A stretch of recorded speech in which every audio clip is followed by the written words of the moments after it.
और मैं आपको बात बताना चाहता हूं, ये सुसमाचार खुदाबंद के लोगों का असर इंडिया के कोने कोने में अब होगा। हर पार्टी के ऊपर, हर व्यक्ति के ऊपर, हर एक जन के ऊपर इसका बड़ा असर 2025 में देखने को मिलेगा। लोग परमेश्वर की ताकत को समझेंगे, परमेश्वर की पावर को जानेंगे, सुसमाचार उन तक पहुंचेगा। और बाइबल कहती है अधोलोक के फाटक तुम पर प्रबल नहीं होंगे। आप उन फाटकों को तोड़ते जाओगे और लाखों और करोड़ों रूहों को बचाते जाओगे।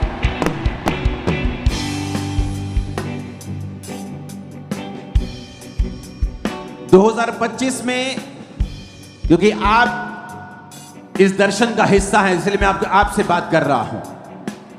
जहां सुसमाचार नहीं पहुंचा, 2025 में अब वहां पहुंचेगा इस चर्च के द्वारा।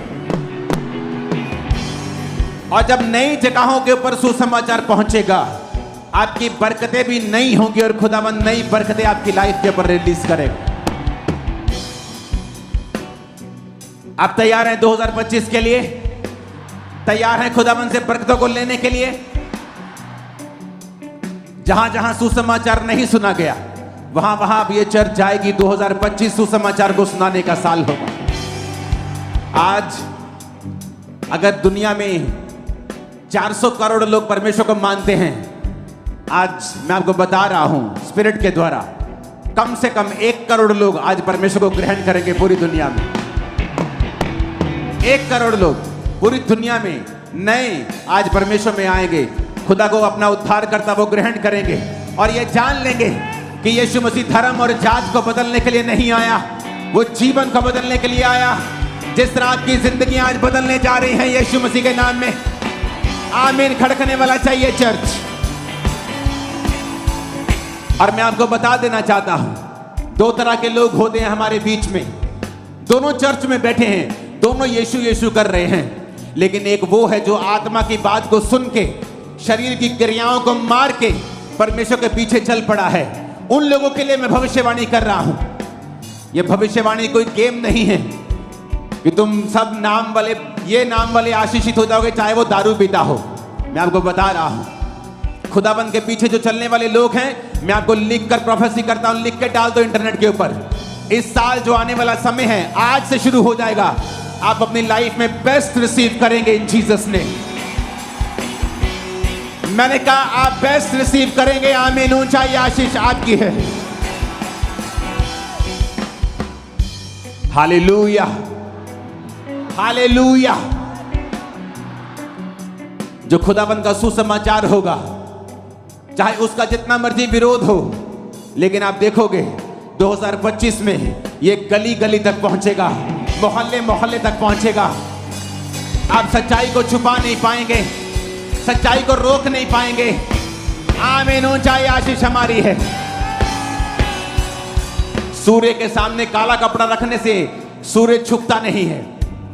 अब सूर्य के सामने लाल कपड़ा, काला कपड़ा ढक देंगे, उसको बड़ा कपड़ा रख देंगे तो उसकी ज्योति कम होने वाली नहीं है। ये अनॉइंटिंग जो खुदाबंद ने अपने लोगों को दी है, जो चर्च को दी है, इसके कारण हर एक गली, हर एक मोहल्ला, हर एक नगर, हर एक देश परमेश्वर के वचन को जानने वाला है 2025 में। खड़काने वाला आमीन सुनाओ जरा परमेश्वर के नाम में। Hallelujah, hallelujah. आज जो प्ले आपने देखा, आत्मा से भर गया मैं उस प्ले को देखकर। जो सॉन्ग्स आपने सुने, जो डांस आपने किया, वो आनंद आपको छोड़ के जाने वाला नहीं है। मैंने कहा वो आनंद आपको छोड़ के जाने वाला नहीं है। अपने हाथों को उठाओ, थैंक यू जीसस बोलते हुए, ऊंची आवाज में थैंक यू जीसस बोलते हुए। खुदा बाप, तेरे लोग आज सेम न रहे, हजारों हजार आज बपतिस्मा लें इस चर्च के अंदर। यीशु को अपना उद्धार करता ग्रहण करें। यीशु मसीह के सामर्थी नाम में हम ऊंची आवाज में आमीन बोलते हुए मांगते हैं। मैंने कहा ऊंची आवाज में आमीन बोलते हुए मांगते हैं। Hallelujah, hallelujah. अपने घुटनों के बाहर आ जाओ और खुदा से कहो, खुदावन तूने कहा अपने नबी के द्वारा कि ये लोग देखते हुए भी अंधे हैं। बोलो, खुदा बाप मैं देखता हुआ अंधा ना बनूं। जो कुछ मैं आज देखूं सुनूं मैं उसे ग्रहण करूं। आज जो वचन मैं सुनने जा रहा हूं मेरी जिंदगी में ये 100 गुना फलों को लेके आएगा, क्योंकि मैं इस पे चलूंगा, मैं इस पे चलूंगी। बहने बोले ऊंची आवाज में, प्रभु यीशु मसीह के सामर्थी नाम में हम मांगते हैं। जितनी ताकत है हाथों में तारीफ कर दो एक बार। जितनी ताकत है हाथों में तारीफ कर दो।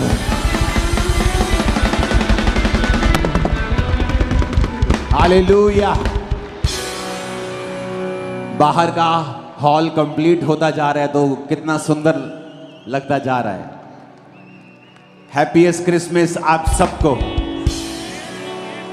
आपकी फैमिलीज को, आप लोगों को सबसे ज्यादा मुबारक हो। आज का दिन सदा सदा के लिए आप मुबारक हो जाएं, सदा के लिए आप मुबारक हो जाएं। सारी शर्मिंदगियां खत्म हो जाएं, सारा रोना खत्म हो जाए, सारे आंसू पवित्र आत्मा पोंछ डाले आपकी लाइफ के। वो आपको इतना ऊंचा करे, इतना ऊंचा करे, इतना ऊंचा करे कि प्यारी आपको नीचा करने की सोच भी ना सके।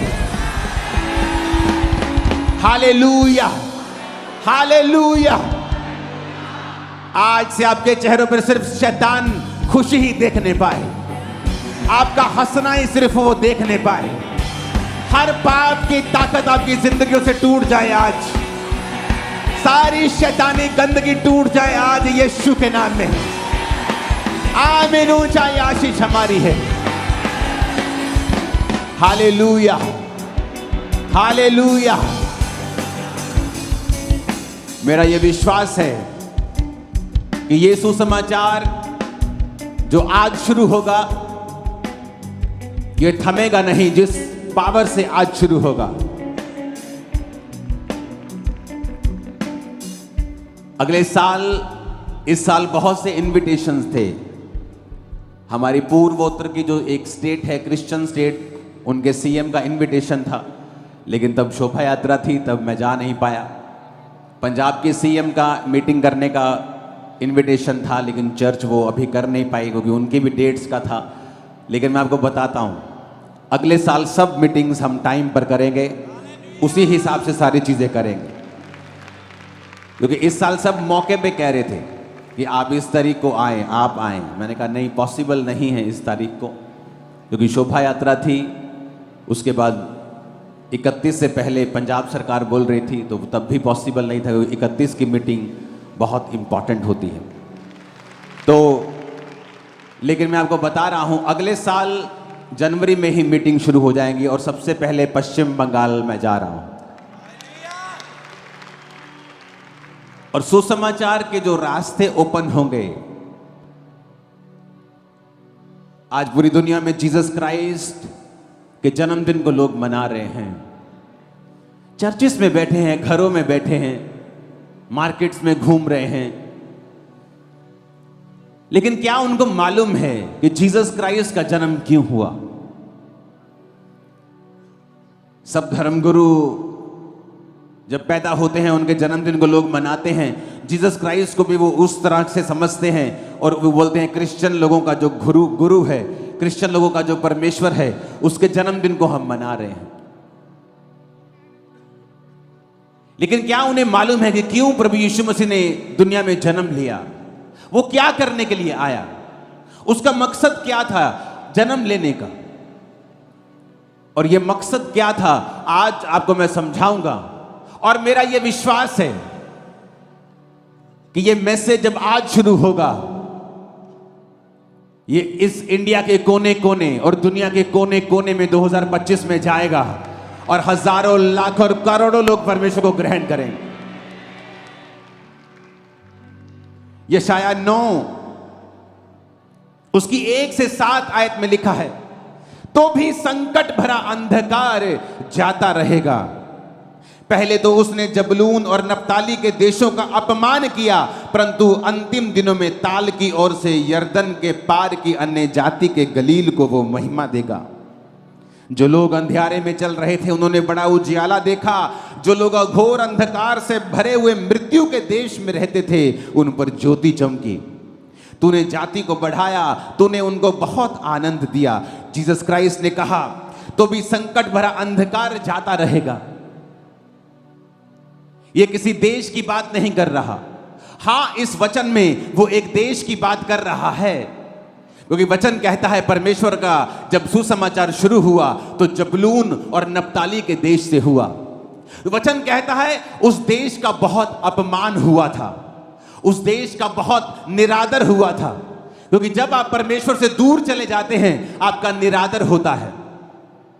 लोग बोलते हैं मेरा पति मेरा निरादर करता है बहुत, मेरा पति मेरी इज्जत नहीं करता, मेरी पत्नी मेरे बच्चे मेरी इज्जत नहीं करते, वो मेरा निरादर करते हैं, मेरा समाज मुझे इज्जत नहीं देता, वो मेरा निरादर करता है।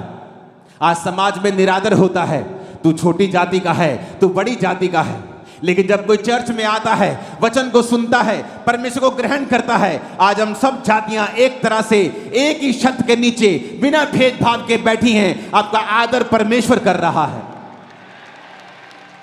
परमेश्वर ने कहा तो भी संकट भरा अंधकार जाता रहेगा। पहले तो उसने जबनूल और नप्ताली के देशों का अपमान किया, परंतु अंतिम दिनों में वो अन्य जाति को गलील को महिमा देगा। परमेश्वर ने वचन में लिखा है जब जीसस क्राइस्ट ने प्रचार करना शुरू किया तो जबलून और नप्ताली के देश से, गलील की झील से उसने प्रचार करना शुरू किया। जिन लोगों को अपमान मिला था, जिन लोगों को निरादर मिला था, परमेश्वर ने वहां पर जाकर बताया कि अब मैं जन्म ले चुका हूं और तुम्हारा निरादर अब मैं खत्म कर दूंगा। आज जितने लोग यीशु मसीह को अपना उद्धारकर्ता ग्रहण करते हैं वो यीशु मसीह में धर्म नहीं बदल रहे। पूरी बाइबल में ईसाई धर्म नाम का एक भी शब्द तक नहीं है। तो आप कैसे कह सकते हो क्रिश्चियन धर्म? आप कैसे कह सकते हो जड़ा ईसाई धर्म है? क्योंकि आपको नॉलेज नहीं है, आप अनपढ़ हो इस मामले में। जीसस ने कहा तुम जो बेइज्जती से भरे हुए थे अब मैं तुमको महिमा दूंगा। आज जितने लोग यीशु मसीह को ग्रहण करते हैं परमेश्वर आपकी इज्जत को बढ़ाने के लिए जा रहा है, वो आपके परिवार की इज्जत को बढ़ाने के लिए जा रहा है। आप फिर देखेंगे आपका वही पति आपको महिमा देगा, इज्जत देगा, आपकी वही पत्नी बच्चे आपकी इज्जत करेंगे, वही समाज आपकी इज्जत करेगा, वो रिश्तेदार जो ठोकर मारते थे वो इज्जत करेंगे। क्यों? क्योंकि जीसस क्राइस्ट जब आपके अंदर आ जाएंगे लाइफ सेम नहीं रहेगी यीशु मसीह के नाम में। उसने कहा वो महिमा देगा, अन्य जाति के गलील को वो महिमा देगा। लोग बोलते जीसस क्राइस्ट धर्म को, एक क्रिश्चियन धर्म के संस्थापक हैं जीसस क्राइस्ट। बाइबल कहती है वो महिमा देने के लिए आया। औरत को उसने महिमा दी क्योंकि औरत ने पाप किया, आदम को भरमा दिया, औरत श्रापित हुई, औरत कुचली गई। जीसस क्राइस्ट ने औरत के थ्रू जन्म लिया। औरतों ने ही जीसस क्राइस्ट का सबसे पहले प्रचार किया। यीशु मसीह ने अपनी सेवकाई में बहुत सी औरतों को इस्तेमाल किया। वो किस तरह से पैसों के साथ परमेश्वर के साथ रहती थी और खुदाबंद के सारे खर्चों को उठाती थी। जिस औरत को शैतान ने नीचा किया उसी औरत को परमेश्वर ने ऊंचा किया। इसलिए वो कहता है मैं तेरी इज्जत को बढ़ाने के लिए आया हूं। जब आप जीसस क्राइस्ट को अपना उद्धारकर्ता ग्रहण करते हैं, इसलिए मैं कहता हूं अगर आप धर्म का चश्मा लगाकर यहां पर आए हैं तो आप यीशु मसीह के वचनों को ग्रहण नहीं कर पाएंगे। अगर आप अपने पास्ट को साथ लेके आए हैं कि मैं तो उस धर्म का हूं, मैंने ये नाम लिया हुआ है, फिर आप यीशु मसीह के वचन को आप इस ग्रहण नहीं कर पाएंगे। जो फायदा आपका होना चाहिए वो नहीं हो पाएगा, क्योंकि आप इस दुनिया के संसार की चलाए चल रहे हैं। वचन कहता है जो लोग अंधियारे में चल रहे थे उन्होंने बड़ा उजाला देखा। जो घोर अंधकार से भरे हुए मृत्यु के देश में रहते थे उन पर ज्योति चमकी। आज लोग मृत्यु के साए में रहते हैं। हर घर में कैंसर का आत्मा काम कर रहा है, हर घर में बीमारियां हैं। मृत्यु के देश में रहने का मतलब ये नहीं कि सब मर रहे हैं। किसी का बिजनेस मरा, किसी की फैमिली मरी, कोई अंदर से मरा, कोई बाहर से मरा हुआ है, लेकिन यीशु मसीह ने कहा जो लोग घोर अंधकार से भरे हुए मृत्यु के देश में रहते थे उन पर ज्योति चमकी। परमेश्वर ने उनको जीवन दिया। प्रभु यीशु मसीह जब सुसमाचार सुना रहे थे तो वचन कहता है एक नाइन नामक नगर से एक लौते विधवा के पुत्र को लोग ला रहे थे अर्थी के ऊपर ला रहे थे। तो सब लोग रो रहे थे कि एक ही विधवा का बेटा था, खुद विधवा थी, एक लौता पुत्र मर गया और सब रो रहे थे। और वचन कहता जब जीसस क्राइस्ट ने उनको देखा तो जीसस ने देखा मैं आ चुका हूं, अगर मैं तुम्हारे जीवन में हूं तो तुम्हारे जीवन में मृत्यु नहीं रह सकती। बाइबल कहती वो तरस से भर गया और जाकर उस मुर्दा देह को छुआ और उसका बेटा उठ गया। मैं आपको बता रहा हूं आज बहुत से मुर्दे उठ खड़े होने वाले हैं। आपके मुर्दा बिजनेस उठ खड़े होने वाले हैं, मुर्दा परिवार उठ खड़े होने वाले हैं। आज जीसस के जी उठने की सामर्थ आपकी लाइफ में काम करने वाली है। आमीन खड़कने वाला चाहिए चर्च। वचन कहता है तूने जाति को बढ़ाया, तूने उसको बहुत आनंद दिया। वे तेरे सामने कटनी के समय का सा आनंद करते हैं। वे ऐसे मगन हैं जैसे लोग लूट बांटने के समय मगन रहते हैं। अगर आपने कल की मीटिंग, कल शाम की सेलिब्रेशन जो लोग अपने आप कर रहे थे, आज सुबह की सेलिब्रेशन देखी होगी जो लोग कर रहे थे, अगर आपने उन लोगों के आनंद को अगर आपने देखा होगा, आज सुबह के वो सब, कल शाम के वो सब जो नाच रहे थे, आज सुबह, कल शाम, कल रात, आपने वो आनंद जो यहां थे उन्होंने देखा था। आज सुबह आप नाचते हुए आ रहे थे, आनंद मनाते हुए आ रहे थे। ऐसा क्या हो गया? ऐसा आनंद आपने किसी धर्म में नहीं देखा होगा, कहीं नहीं देखा होगा। इतना आनंद क्या हो गया? क्या इन्होंने कोई नशा किया है? नहीं। पर वचन कहता है तूने उनको बहुत आनंद दिया।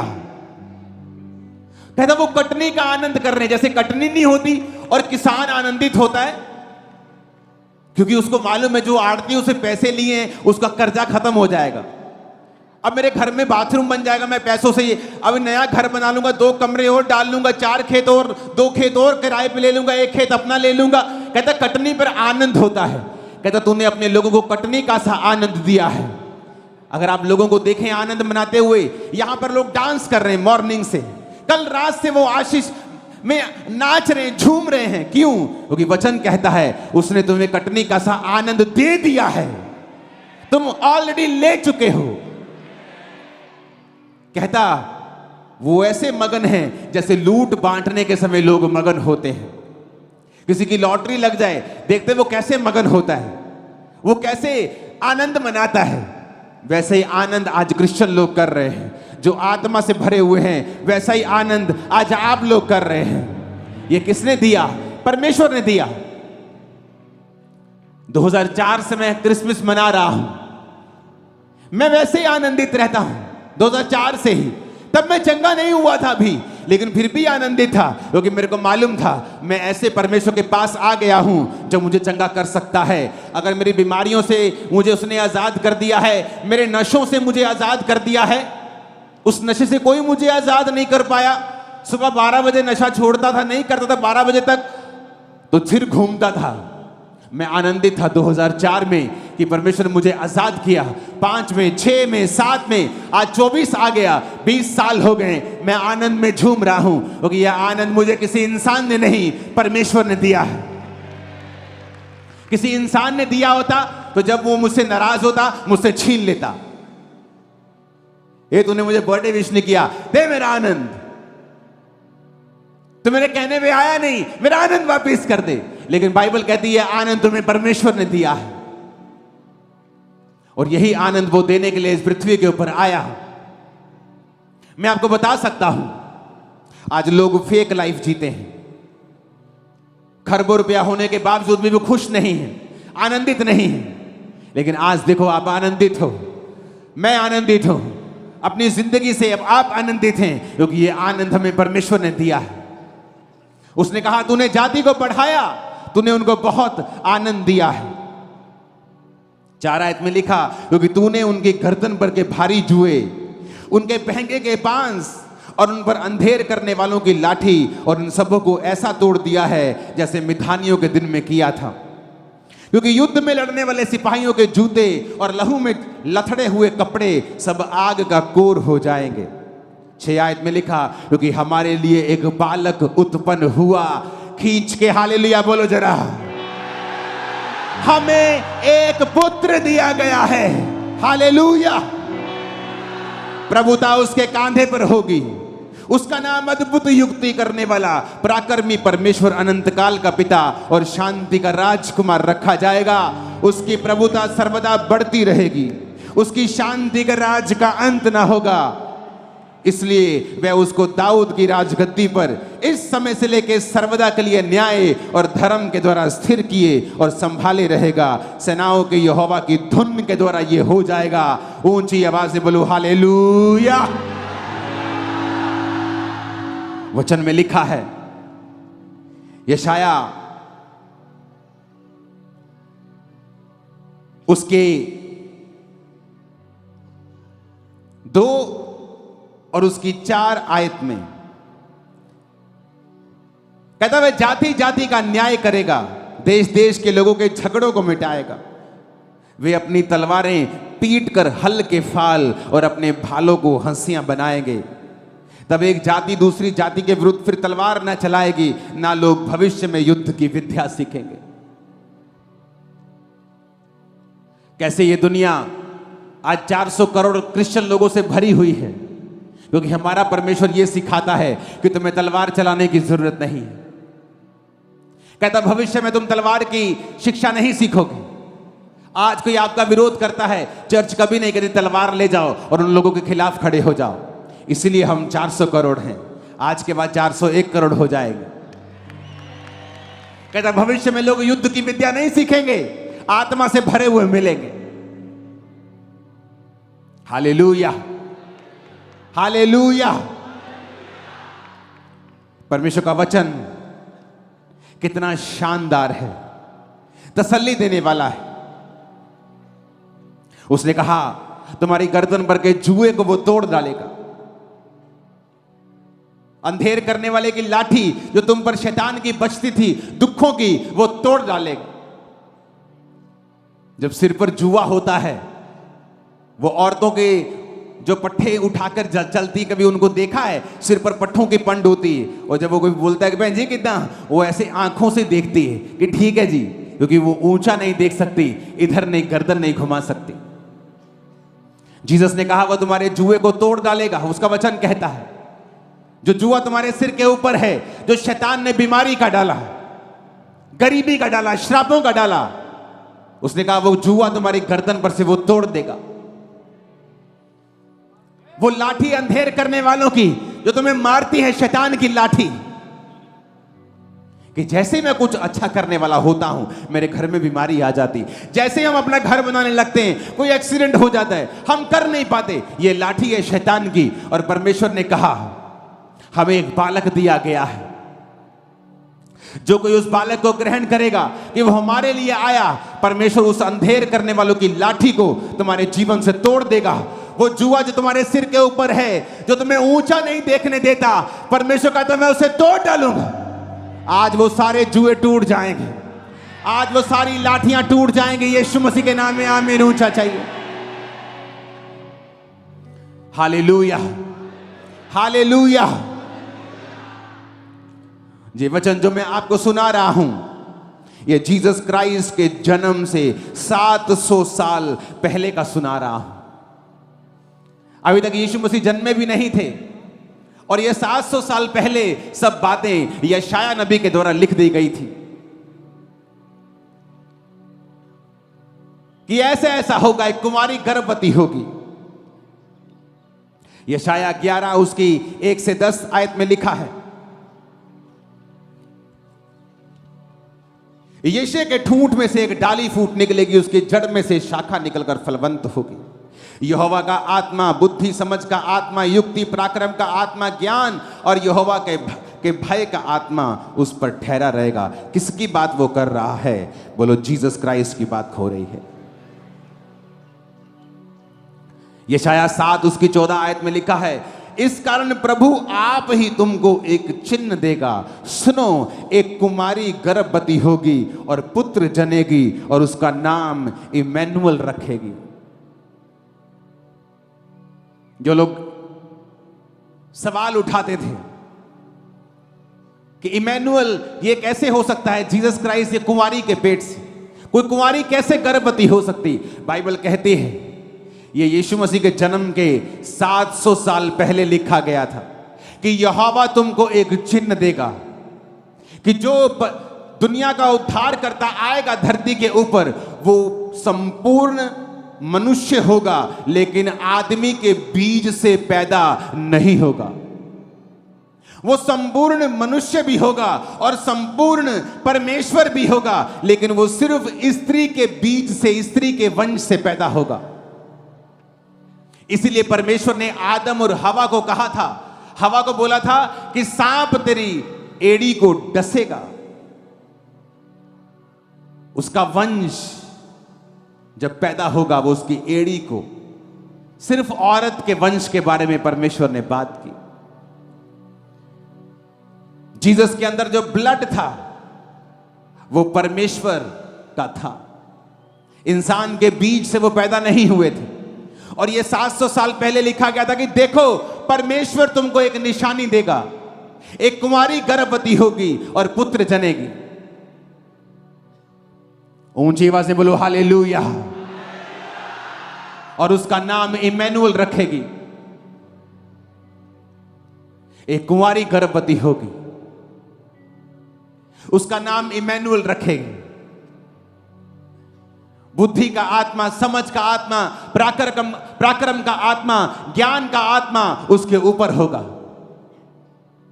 बाइबल यह भी कहती है यहोवा का भय जीसस क्राइस्ट को सुगंध सा भाएगा। वो यीशु मसीह परमेश्वर के भय में चलेगा, अपने लोगों के लिए जान देगा, मारा जाएगा, गाड़ा जाएगा और तीसरे दिन मुर्दों में से जी उठेगा। और बाइबल कहती है दुनिया की हर जाति, इस दुनिया की धरती की हर जाति, हर धर्म के लोग उसको फॉलो करें। एक बड़ी भीड़ उसको फॉलो करेगी। यीशु मसीह तुम्हारे लिए आए, मेरे लिए आए। दुखी रहने का कोई भी कारण अब नहीं है और सारे दुख आपकी लाइफ से आज यीशु मसीह की इस हजूरी में मैं श्रापित करता और निकालता हूं यीशु मसीह के नाम में। आमीन। ऊंचा ये आशीष हमारी है। Hallelujah, hallelujah. परमेश्वर ने कहा भविष्य में वो तलवार फिर नहीं सीखेंगे। आज लोग जब बोलते हैं ओए तुम इस समय क्रिसमस मना रहे हो, तुम्हें नहीं पता इस समय नहीं मनाना, हमारे धर्म में ये चल रहा है, वो तो ये बात हो गई कि किसी व्यक्ति के घर में कोई मर जाए और वो अपने पड़ोसी को जाके बोले कि तू शादी में क्यों डांस कर रहा है, मेरे घर में कोई मर गया, तू रो नहीं सकता? वो बोले भाई मेरे घर में शादी है, मैं कैसे रो सकता हूं? और कोई ऐसा कहे कि शादी वाली बारात किसी घर से करके सामने से निकल रही हो और उस घर में कोई मरा हुआ, वो आके बोले ए हमारे साथ डांस कर। बोलेगा भाई मैं तेरे साथ डांस नहीं कर सकता, मेरे घर में मौत हुई है। तो क्या भला है, रोने वाला अपना काम करे, वो रोता रहे, हंसने वाला हंसता रहे। उसके रोने का समय और है, इसका समय और है, तो दोनों अपना अपना काम करो। तो जीसस ने कहा भविष्य में तलवार की विद्या तुम नहीं सीखोगे। नहीं तो हम भी तलवार चलाते कि तू कैसे कह सकता है कि हम परमेश्वर के जन्मदिन को ना मनाएं जो हजारों सालों से दुनिया मनाती आ रही है। सबसे पुराना यहूदी धर्म है, तुम कैसे रोक सकते हो हमें? लेकिन जीसस ने कहा लोग तलवारों को पीट पीट कर उन्हें और यंत्र बना लेंगे क्योंकि उन्हें तलवारों की जरूरत नहीं पड़ेगी। आपके घर में शादी है, आपके घर में कोई मर जाए तो आप शादी वाले बंदे को रोक नहीं सकते कि हमारे घर में कोई मर गया तुझे रोना पड़ेगा। वो बोलेगा भाई तेरे घर में मरा तू रो, मेरे घर में मेरी बेटी की शादी तो मैं तो डांस करूंगा। हाँ मुझे तेरे मरने का दुख है, लेकिन मैं अभी अपने घर में बिजी हूं। अगर वो सभ्य आदमी होगा सामने वाला तो बोलेगा ठीक है, सही बात है, तुम अपना करो मैं अपना करता हूं। लेकिन अगर मूर्ख होगा वो बोलेगा नहीं। लेकिन जीसस ने क्या कहा? भविष्य में लोग युद्ध की विद्या नहीं सीखेंगे, वो आप लोगों को कह रहा है। इसलिए हम ये कहते हैं जब लोग आपका विरोध करते हैं कि डोंट वरी, जो लोग विरोध करते हैं वो भी चर्च में होंगे एक दिन, परमेश्वर के वचन को जान चुके होंगे, उसके प्रेम को समझेंगे कि प्रभु यीशु मारने काटने के लिए नहीं, वो जोड़ने के लिए, बचाने के लिए, तुम्हारे जीवन को जीवन देने के लिए वो आए हैं। आमीन आमीन। यशाया उसकी 6 आयत को हम यशाया 11 उसकी 6 आयत को पढ़ेंगे। तब भेड़िया भेड़ के बच्चे के संग रहा करेगा, चीता बकरी के बच्चे के संग बैठा करेगा, बछड़ा और जवान सिंह और पाला पोसा हुआ बैल तीनों इकट्ठे रहेंगे और एक छोटा लड़का उनकी अगुवाई करेगा। सारे काम इम्पॉसिबल हैं। भेड़िया भेड़ के बच्चे के संग कहता कैसे बैठ सकता है? लेकिन बाइबल यह कहती है कि जो शाऊल था, पौलुस बन गया बाद में, वो एक भेड़िया था। कलीसिया को भेड़ की तरह, भेड़ के बच्चों की तरह वो काट रहा था, मार रहा था। लेकिन जीसस ने कहा अंत के दिनों में भेड़िया भेड़ के बच्चे के संग बैठा करेगा। जब परमेश्वर ने पौलुस के ऊपर जो शाऊल था अपना आप जाहिर किया, तो वही भेड़िया फिर भेड़ के बच्चों के संग बैठता और उनको प्रचार करता था। वही लोग जो आज आपका विरोध कर रहे हैं, आप ही के संग इसी चर्च में, दुनिया की हर चर्च में बैठे होंगे, आप ही के संग आराधना करते होंगे, परमेश्वर के नाम की महिमा कर रहे होंगे। Hallelujah hallelujah. ये जीसस क्राइस्ट का सुसमाचार है। वो बंधनों को तोड़ने के लिए आया, अंधेर की लाठी को तोड़ने के लिए आया, बांस को कहता तोड़ने के लिए आया, तुम्हारे सिर के बोझ को, तुम्हारे जुए को वो तोड़ने के लिए आया, तुम्हें महिमा देने के लिए आया, तुम्हें आदर देने के लिए आया। यशाया 11 उसकी 4 आयत में लिखा, परंतु वह कंगालों का न्याय धर्म से और पृथ्वी के नम्र लोगों का निर्णय खराई से करने के लिए आया। यीशु मसीह ने कहा कंगालों को सुसमाचार सुनाओ, अंधों को चंगा करो, बहरों को सुनने की शक्ति दो, मुर्दों को जिलाओ। यह था यीशु मसीह का सुसमाचार, जिसलिए वो इस धरती के ऊपर आए। और मेरा बिलीव है और मेरी प्रार्थना है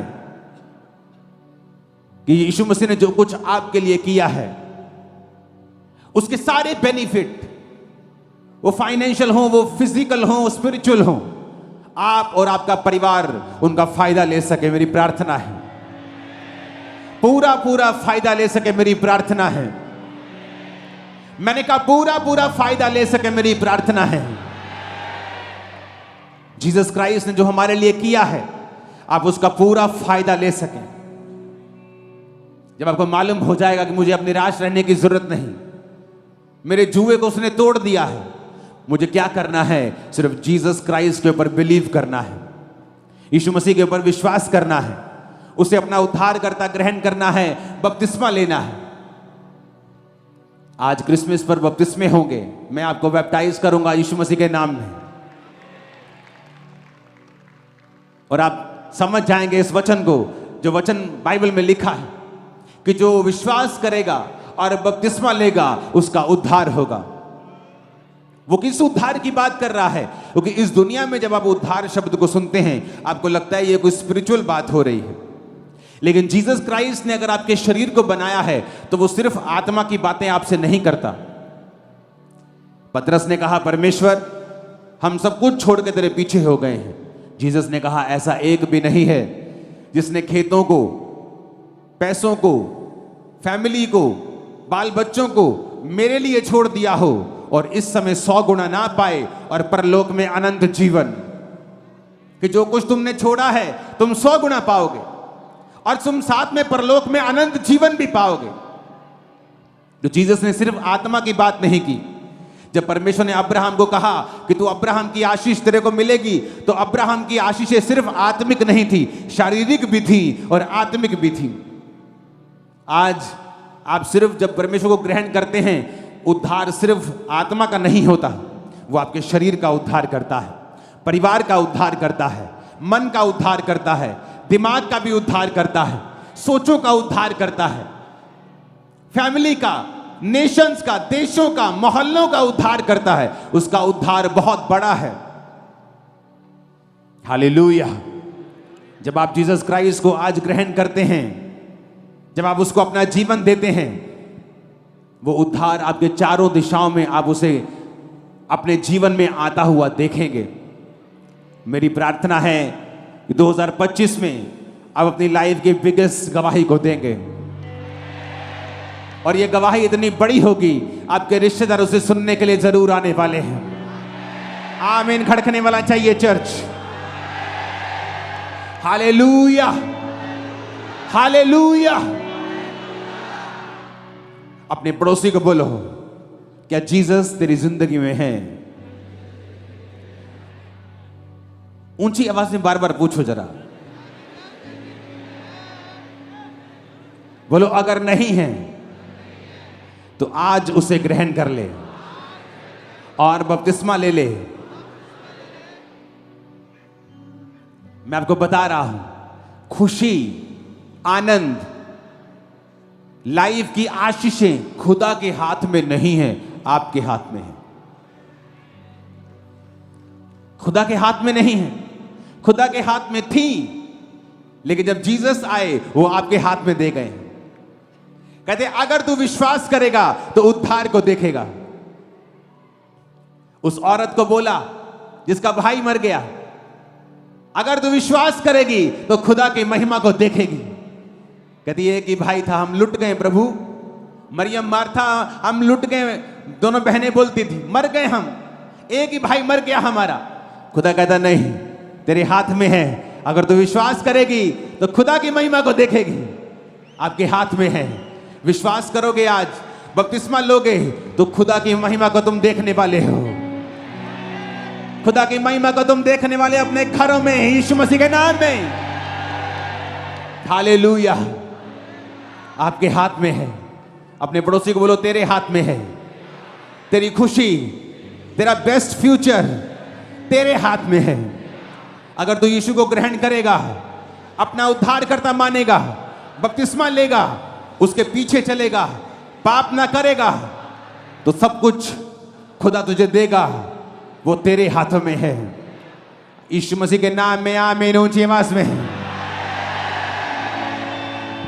7 बार आमीन बोलो, रिसीव कर लो सब बरकतों को यीशु के नाम।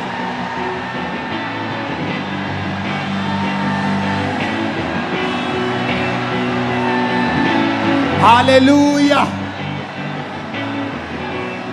हालेलुया।